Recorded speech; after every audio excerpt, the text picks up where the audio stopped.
Hello and good evening, everybody. It is 6th of August 2024, Friday. जिस तरीके से weekly closing हुई, कल जो मार्केट में देखने को मिला और आज एक पॉजिटिव स्टार्ट के बाद जिस तरीके से मार्केट कूल ऑफ किया, कहीं ना कहीं अब थोड़ा सा एक कंसर्न बनता जा रहा है। और ग्लोबल जेटर्स जो हैं वो कहीं ना कहीं अब हमारे मार्केट्स में भी आपको देखने को मिल रहे हैं।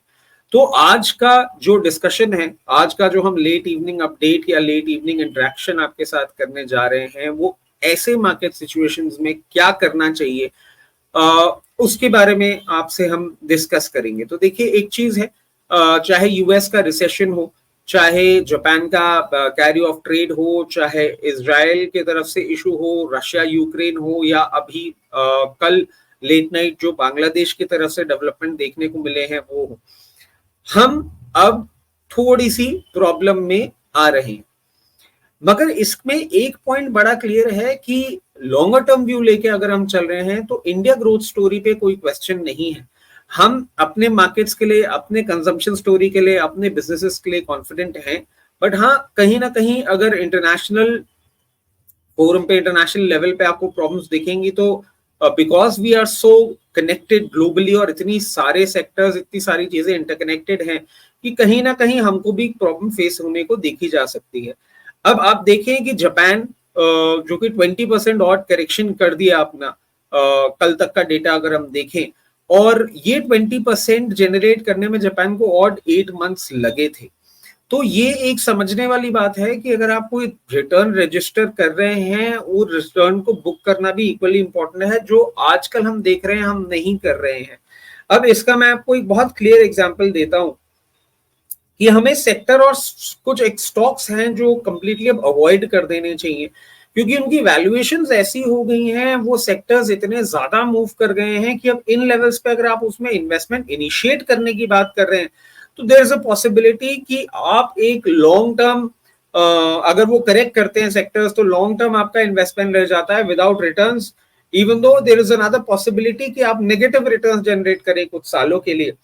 इसका मैं आपको एक बहुत एग्जाम्पल छोटा सा देता हूं कि अगर आप डिफेंस और रेलवे स्पेस को देखें तो टोटल मार्केट कैपिटलाइजेशन है वो अराउंड अभी 18 लाख करोड़ का हो गया है, जो कि 2019 में 1.2 लाख करोड़ का था। आप देखें कितना ज्यादा बढ़ा है, कितने शॉर्ट ड्यूरेशन में। अगर इसको हम ऐसे समझें कि जो डिफेंस और रेलवे है उसने आपको सीएजीआर रिटर्न दिया है और 70% का, और अगर इस मतलब अगर हम अर्निंग की बात करें इन दोनों सेक्टर्स की और उसका अगर कंपाउंडिंग हम देखते हैं तो 21% ही आता है। तो इससे आप समझें कि वैल्यूएशंस जो हैं स्टॉक्स की, इन कंपनीज की, वो किस तरीके से बढ़ गई हैं। अर्निंग उस तरीके से कैचअप नहीं करी है। अगर आपको करेक्शन देखने को मिलता है तो दीज आर द स्टॉक्स जो टारगेट किए जा सकते हैं, क्योंकि इनमें बहुत ज्यादा एक तरीके का फ्रॉथ डेवलप हो गया है। तो ऐसे जो वैल्यूएशंस इतने ज्यादा स्ट्रेच हो गए हैं, वहां उन पर्टिकुलर चीजों को हमको अवॉइड करना बहुत इंपॉर्टेंट है। क्योंकि अभी आप देखिए इंडियन मार्केट में एक सबसे बड़ी प्रॉब्लम क्या हो रही है कि there is a very small list of stocks and sectors और बहुत बड़ा पैसा उनको चेज कर रहा है। चाहे आप म्यूचुअल फंड्स का देख लें, चाहे हम रिटेल इन्वेस्टर्स जो करते हैं, तो कहीं ना कहीं उनमें बहुत ज्यादा वैल्यूएशन स्ट्रेच देखने को मिल रहा है, और ऐसे सेक्टर्स, ऐसे स्टॉक से हमें दूरी बनाई रखनी होगी। और एक और चीज अब हमें समझनी होगी कि गोइंग फॉरवर्ड जिस तरीके का मार्केट अब इवॉल्व करता हुआ दिख रहा है, देयर इज अ पॉसिबिलिटी कि जो हम पिछले 1 डेढ़ साल 2 साल से इजी मनी, मतलब साउंड्स वेरी बैड, बट हाँ, हम लोग ये देख रहे थे कि हम जितने भी इन स्टॉक्स में अपना मनी डिप्लॉय कर रहे थे हमको रिटर्न मिल ही रहा था, और इसीलिए मैं इसको इजी मनी बोलना चाहूंगा। इजी मनी जनरेट करना थोड़ा सा प्रॉब्लमेटिक हो जाएगा, और हमें अब बहुत स्टॉक स्पेसिफिक, बहुत ज्यादा एक क्लियर अप्रोच रखनी होगी।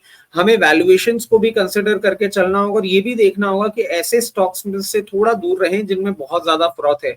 क्योंकि अगर आपका करेक्शन ट्रिगर इन होता है तो ये पर्टिकुलर चीजें हैं जहां पे आपको बहुत ज्यादा पेन देखने को मिल सकता है, and then you might be stuck for long. तो अब सर्टेन पॉकेट्स, मैं जो सेक्टर्स आपको बता रहा हूं या जो पॉकेट्स आपको बता रहा हूं, वो हमारी कोई पर्सनल अभी कवरेज हमने उस पर शुरू नहीं किया है, बट ये वो पर्टिकुलर सेक्टर्स हैं जिनको मैं इसलिए बताना चाह रहा हूं कि आपको समझ में आ जाए कि मैं किस तरीके से आपको एग्जाम्पल देना चाह रहा हूं। जैसे आप देखें कंजम्पशन स्पेस जो है, कंजम्पशन स्पेस में अब हमको थोड़ा थोड़ा इंप्रूवमेंट देखने को मिल सकता है। फार्मा आप देखें, फार्मा भी जिस तरीके से इंडाइसेस ने मूवमेंट किए हैं उस तरीके से नहीं किया है। फार्मा में भी आप सेलेक्टिव हंटिंग कर सकते हैं और कुछ selective private sector financial companies हैं जिनमें आप थोड़ा सा कंसिडर कर सकते हैं इन्वेस्ट करना। उसके साथ साथ कुछ ऑटो और ऑटो इंसेलरी जो नंबर्स अच्छे दे रहे हैं उस तरीके से मूव नहीं किए हैं अभी तक, उनमें भी आप ध्यान लगा सकते हैं। तो ओवरऑल अब आपको अप्रोच जो है वो थोड़ी सी चेंज करनी होगी और जो हम कंटिन्यूसली कुछ सेक्टर्स पे ही फोकस करके पूरा फंड अपना डिप्लॉय कर रहे हैं and we are completely ignoring the idea कि वैल्यूएशंस इतने ज्यादा स्ट्रेच हो गए हैं, वो हमारे लिए अब थोड़ा हार्मफुल हो सकता है। इट इज बेटर कि हम अपने पोर्टफोलियो को पूरा से एक बार रिव्यू करें और जिनमें हमें अच्छा प्रॉफिट्स मिल रहा है उनसे हम अब एग्जिट अपना करना चालू करें और वो सेक्टर्स और वो स्टॉक्स जिन्होंने अभी तक मूवमेंट नहीं दिया है उनमें हम अब अपना इन्वेस्टमेंट इनिशिएट करें।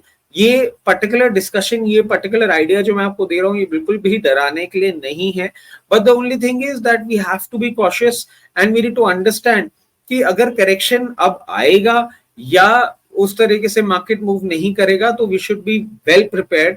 और अब वो जो एक फंड मैनेजर का कैप है उसको उतार के एक रिस्क मैनेजर की कैप हम पहने और कहीं ना कहीं अपना रिस्क प्रॉपर्ली मैनेज करके चलें, बिकॉज वी माइट सी जो हमने कल मंडे को एक ट्रेडिंग सेशंस देखे थे ऐसे ट्रेडिंग सेशंस हमको आगे भी देखने को मिल सकते हैं।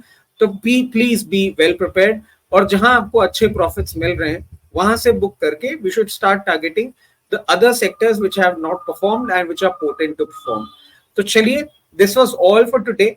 और अगर आपको कोई भी ओपिनियन हो मेरे इस डिस्कशन को लेके या कोई भी आपकी क्वेरी आ रही हो तो please feel free to get in touch with us. हम लोग हैं आपको यहाँ असिस्ट करने के लिए। And if you like the video please hit the like button and if you are watching the video for the first time आप please हमारे चैनल को सब्सक्राइब करें, because every evening we try to interact with you and come up with such kind of ideas. So chaliye, this is all for today. Thank you. Bye bye.